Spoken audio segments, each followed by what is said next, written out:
This is the super one.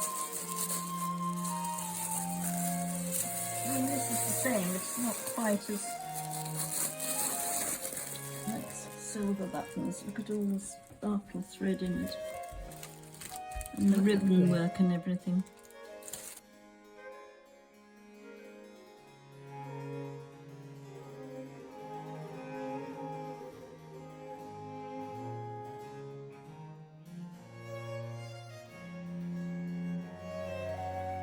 One that unfortunately terribly gone under the arms, but wonderful detail. And all these little embroidered buttons. It's like Taylor of Gloucester.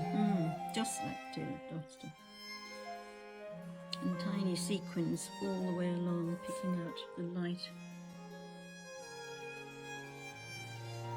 It's a shame they've gone, but they've nearly always gone under the arms because they would have worn them to dancing and everything. And then didn't have underarm sprays, did they?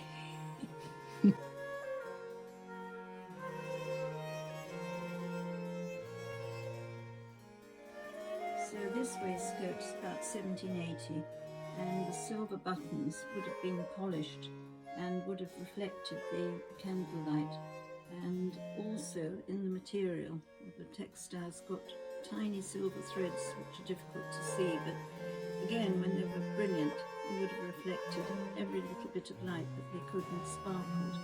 So the men were fairly dandy as well. Not only the ladies. And you said this was about 1780? Yeah, I said that. You said that, sorry.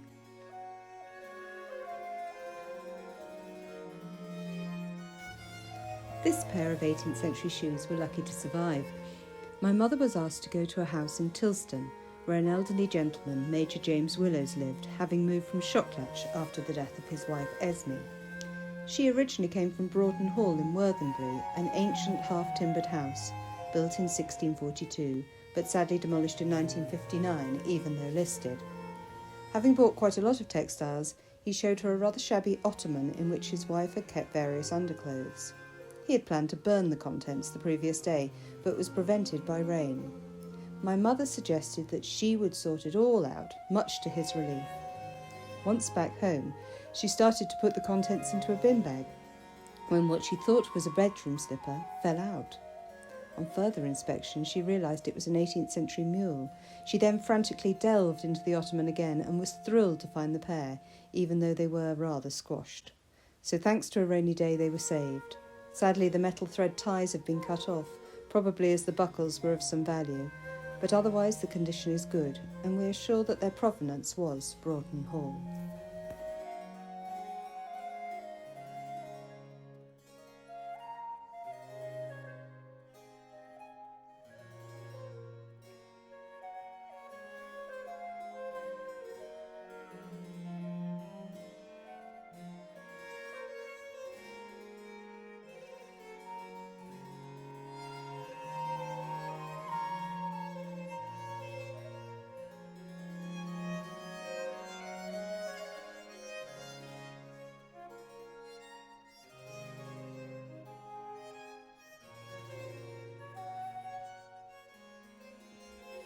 So around 1830, I would have thought. And would they be used for dancing, or would these be everyday shoes, or? They're probably not glamorous enough for dancing, although they are very lovely.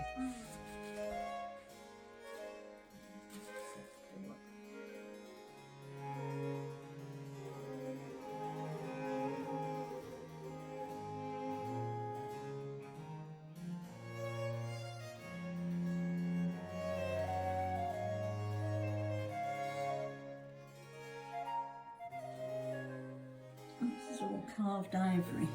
Wonderful. That's one of it. It's so beautiful, isn't it? Amazing. And is it vellum or is it? Well, they used to call it chicken skin. It wasn't actually chicken skin, but it is a very fine vellum. And it's all hand painted, obviously. Lovely scene of the ladies of the time.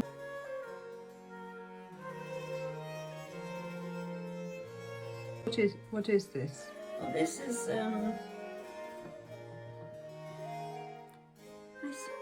those, I don't know whether it would be, I'm never sure whether you say lappets or lappets. Lappets, I think. Yes, lappets. Yeah, I've got some writing down here.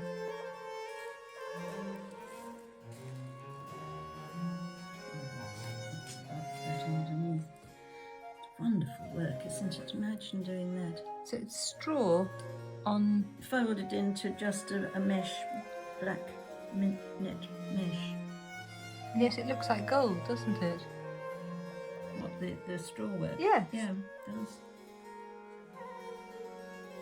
Yes. And they would have worn this on their, around their shoulders or on their head, or how would they have worn it? I think, because I've got two, I think they were hung down from the bonnet Right, on either side of the face. right. So Like long ears. possibly something in mourning, but you know, Right. the decorative detail was, I mean, I can't say where it was made, but it's obviously not English. Right. This would have been made in some... And what sort of date? Don't know what to say about the date because I don't know.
I bought this Georgian gown in Whitchurch and it was in terrible condition.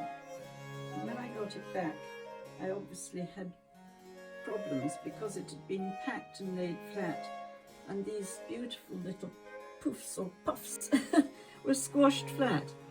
And I managed to get it on this rather modern stand, but when I got my steam iron out, I approached from a distance with the steam iron, and just about a foot away, they suddenly popped out, and I was absolutely squealing with excitement because they're like little meringues. Each one is crisp and lovely. So they literally make the dress, when you can imagine when they were all flat, and you can't get your hand inside and puff them out because it's all fully lined. The waist is difficult because it actually, I think, should be a little bit higher than that. But because of the stitching on it, I've put that I've added that belt to it, which is not quite the right date for it. But this lovely shawl, as they seem to call them, is pure silk.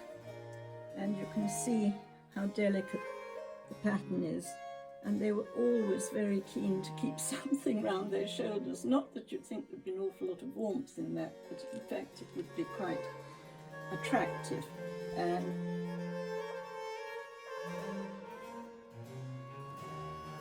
Looking in this book, these are actually court gowns because they've got the train, but the similar sort of detail and the lovely lace stoles and everything, you can see how there is a great similarity, although this is a sort of much simpler dress. This beautiful fine silk, little bit sort of tiny little repetitive flowers on it, and it's just very pretty and charming, and just these touches of coral, I think. You can see here, they've also got coral with it, so it was very fashionable.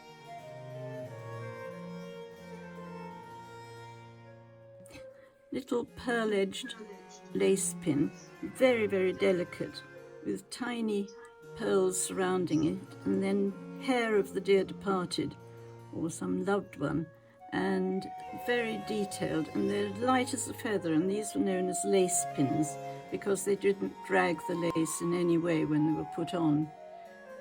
Above, we have these amazing details, which I wasn't sure at all what the date was when I bought them.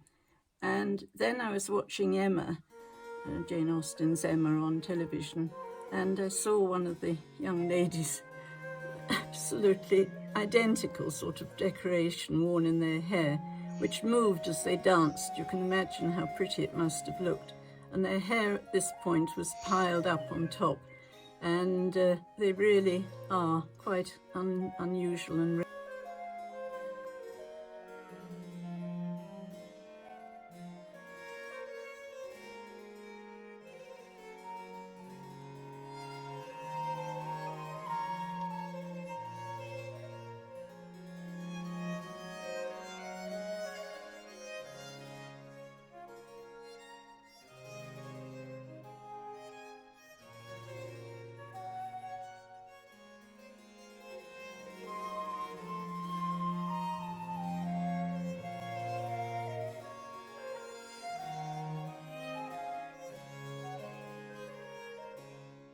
Motifs were very fashionable at the time, and so that's There it is. a really lovely picture of it.